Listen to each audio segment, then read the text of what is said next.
আমি যে কথা হয়েছে সেই কথাগুলো আমি আপনাদের সামনে সরাসরি বলেছি। অনেকে ধন্যবাদ।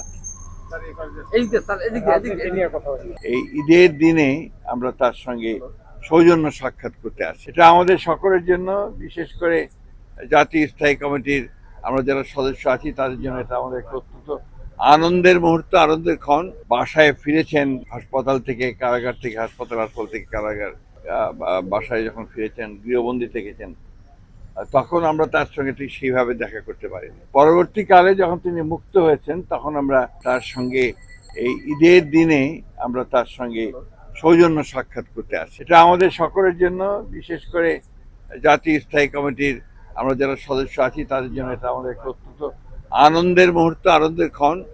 কারণ আমাদের নেত্রী, যাকে কেন্দ্র করে আমরা দীর্ঘকাল রাজনীতি করেছি এবং অনেক সফলতা অর্জন করেছে বিএনপি তার নেতৃত্বে, যিনি বাংলাদেশের রাজনীতির গুণগত পরিবর্তন এনেছেন, সেই নেত্রীর সঙ্গে যখন আমরা কথা বলি আমাদের স্বাভাবিকভাবেই আমরা নতুনভাবে অনুপ্রাণিত বোধ করি এবং গণতন্ত্রের প্রতি তার যে অবিচল আস্থা, সেই আস্থা তিনি সবসময় প্রকাশ করেন এবং তার প্রতিটি কথার মধ্যে আমরা সেই বিষয়টা দেখতে পাই যে গণতন্ত্রের প্রতি তার যে আস্থা, তার যে অনুরাগ, এবং তিনি যে বিশ্বাস করেন যে গণতান্ত্রিক ব্যবস্থা ছাড়া কোনো ব্যবস্থাই ঠিক সেইভাবে আপনার রাষ্ট্রের উপকার করতে পারে না।